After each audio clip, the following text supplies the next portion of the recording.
Hello and welcome to the show. Today's conversation is with a business that's taking a whole new approach to supplying rural India, which is about 68% of the country's population, with clean and safe drinking water. I am meeting Jacob Matthew, the director of Spring Health. Turning the water business on its head and providing rural India with a steady supply of clean drinking water, Spring Health Solution brings every rural home 10 litres of drinking water at just 3 rupees. I catch up with Jacob Matthew at Spring Health to find out how they do it, why, and about their big plans for the future. Jacob, what is the percentage of India? Okay, I don't know what happened there.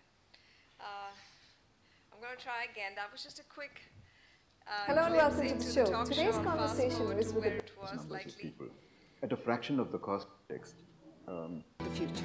Jacob, what? To at Spring Health to find out how they do it, why, and about their big plans for the future.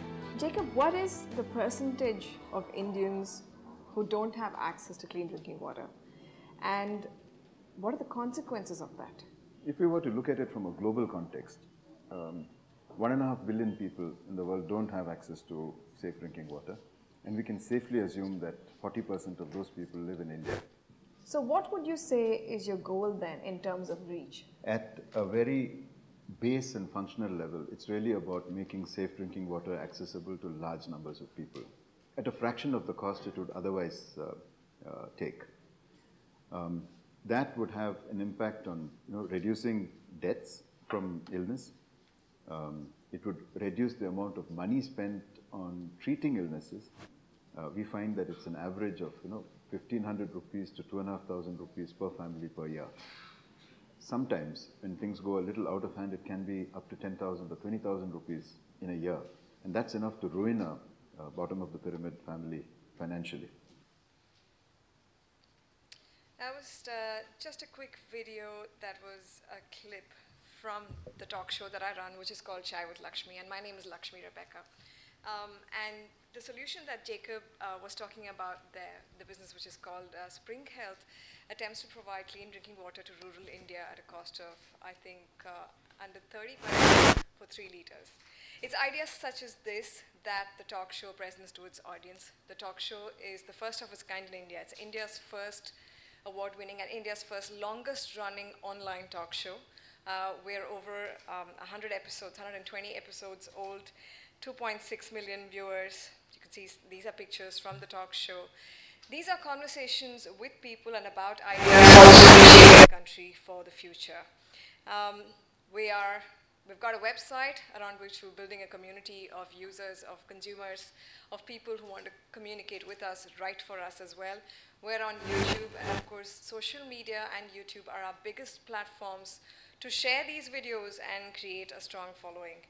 I'm going to skip through some of this because I've talked about this already. So combined, put together Facebook, Twitter, YouTube, Pinterest, Google+, LinkedIn, Indie Blogger, and more. We're now over 10,000 followers, and we've grown our brand with a zero marketing budget till date. This is a 2.5-year-old business. So I'll cut through some of this in the interest of time.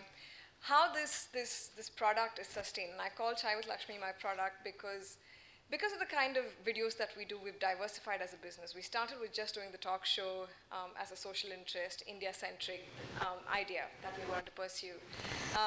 Given our videos, we've now become a production house which makes a whole range of videos, web videos, corporate videos, ad films even. So the margins from that sustain the business and help us continue this product. We're also looking at, for products in the future which are monetized from day one, which are like Chai with Lakshmi, but possibly which are not anchor-centric. So that the business can continue. But also to make Chai with Lakshmi sustainable, 2 things are happening. We're starting ticketed events where we can bring in some of these inspiring Indians and let them interact with the audience. Second thing, we're launching our own merchandise within the next month. I'm going to skip through some of the conversations that happen on social media. I think the text is a bit small. We're constantly conversing across platforms. We get nominations for guests via social media. We get constant feedback on the quality of our production, on what kind of questions people want us to ask our guests, what stories they want to see on the show, people who want to blog for us. We allow the public to blog for us. This is the written content. We're running a campaign on the website called Inclusive India, where we're attempting to write hundreds of stories on how Indians are being inclusive. And there's, again, a lot of followership, a lot of interaction. Recently, Bruce Nosbaum tweeted this episode that you just watched. This is our latest episode, what you just saw a clip from. The episodes, just FYI, are about 15 to 18 minutes long. We also put out segments in case you want to watch only certain bits of them. Other conversations on the right there is a set of comments from YouTube. On the left is again on YouTube, 2 different episodes altogether. People, yeah, we love how people communicate with us, and it means that we're pretty much 24/7 online between me and the team. So we're a full-time team of 4, and plus 6 freelancers who keep this going and the production house running. Our goal with social media, of course, is to increase our follower base and to aggressively monetize so we can sustain this product and go on to create other products which will also be self-sustainable. I don't think I've missed anything on my notes. Oh yes, contests and collaborations. We run a ton of contests on the website, again driven by social media, to help people engage with the content and also help promote the causes that we promote, which is a lot about Indians who are positively impacting India and ideas that are sustainable, constructive, that we can celebrate. Second thing is we've collaborated with Ashoka Foundation. In fact, Chai with Lakshmi is actually a media partner for this event today. We've also collaborated with Mahindra Rise. We run Twitter chats, so we once a month get people together to come talk about concepts such as Inclusive India. So that's what we do. So do you monetize this directly in any way? You mentioned other videos and all you do, but Chai with Lakshmi? Yes. So Chai with Lakshmi is right now only monetized via Google AdSense, and that we all know is a very tiny amount. So to boost that and to keep the product growing and let it self-sustain in the long run, we're launching merchandise and we're launching events, which are purely for Chai with Lakshmi.